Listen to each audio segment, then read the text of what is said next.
నీళ్లు ఇస్తాం, భవిష్యత్తులో పెండింగ్ ఉన్న ప్రాజెక్టులను మేము పూర్తి చేస్తామని చెప్పడం జరిగింది. ఆనాడు ఏవైతే ప్రాజెక్టుల గురించి మీరు మాట్లాడినరో ఇవాళ ప్రాజెక్టులను పూర్తి చేసుకునే అవకాశం మనకే అధికారం వచ్చింది. విజ్జన్న ఈరోజు మీకు శాసనసభ్యుడు అయ్యిండు.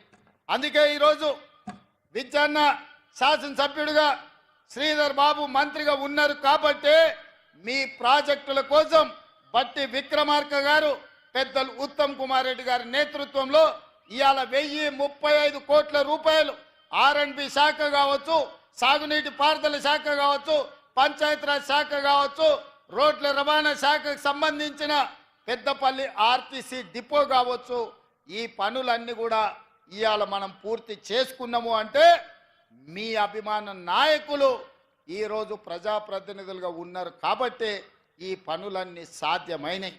వాళ్ళు అడిగినరు, ఇంతకుముందు శ్రీధర్ బాబు గారు మాట అన్నారు, ఈ అన్ని విషయాలు తీసుకెళ్ళి ఒత్తిడి చేసి నేను తీసుకొచ్చినా అని.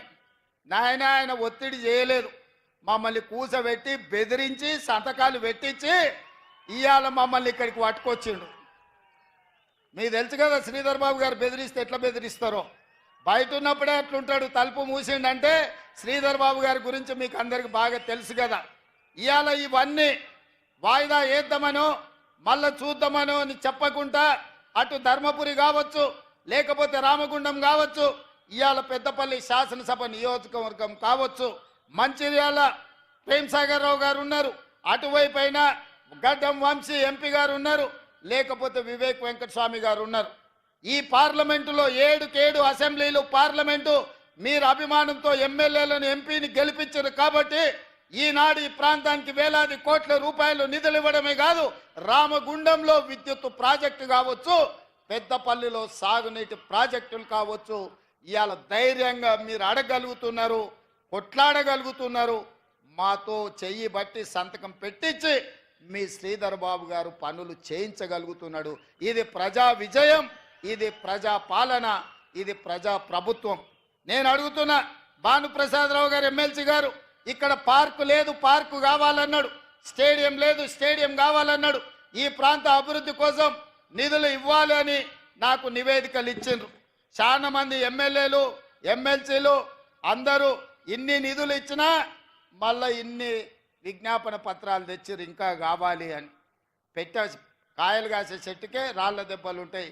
పెట్టించేవాడు ఉంటే పెడతామంటే ముందుకు వస్తారు, కొడతామంటే దూరం పోతారు. ఇవాళ మనం పెడతాం అంటున్నాం కాబట్టి, వడ్డిస్తాం అంటున్నాం కాబట్టి మీరందరూ దగ్గరకు వచ్చిండ్రు, ఈ వినతి పత్రాలు ఇచ్చిండ్రు. ఇవాళ మీ అందరికీ మంచి చేయడానికి ఈ నివేదికలు మొత్తం మళ్ళీ సచివాలయానికి వెళ్ళిన తర్వాత ఒక్కొక్కటిగా వీటిని పరిశీలించి తప్పకుండా ఇందులో ఉన్న అంశాలను ప్రభుత్వం సానుకూలంగా నిర్ణయాలు తీసుకుంటుంది. ఇచ్చిన నివేదికలు ఇవి చదివితే రేపు ఉదయం దాకా ఇవే చదవాల్సి వస్తుంది కాబట్టి మొత్తంగా గంప గుత్తగా మీకు ఒకటే మాట ఇస్తున్నా, మిత్రులు ఇచ్చిన నివేదికలన్నీ కూడా మా అధికారులకు, మా చీఫ్ సెక్రటరీ గారికి ఇచ్చి పెద్దపల్లి ఉమ్మడి జిల్లాకు, పెద్దపల్లి పార్లమెంటు నియోజకవర్గానికి కావలసిన నిధులను ఇచ్చే బాధ్యత ప్రేమ్సాగర్ రావు గారు, సత్యనారాయణ స్వామి మా టెంపుల్ కూడా నిధులు కావాలన్నాడు. మా బట్టి గారికి నేను సూచన చేస్తున్నా, సాగర్ అన్న పెద్దగా అడిగింది లేదు కాబట్టి ఖచ్చితంగా ఎంతో కొంత మనం దేవుడికి నిధులు ఇవ్వాల్సిందే. ఎందుకంటే ఆయన ఏం పెద్దగా అడిగే టైప్ కాదు. ఆదిలాబాద్ దత్తత తీసుకోమన్నాడు, తప్పకుండా తుమ్మిడిహెట్టి దగ్గర సాగునీటి ప్రాజెక్టు కట్టించి గోదావరి జలాలను తరలించి ఆదిలాబాద్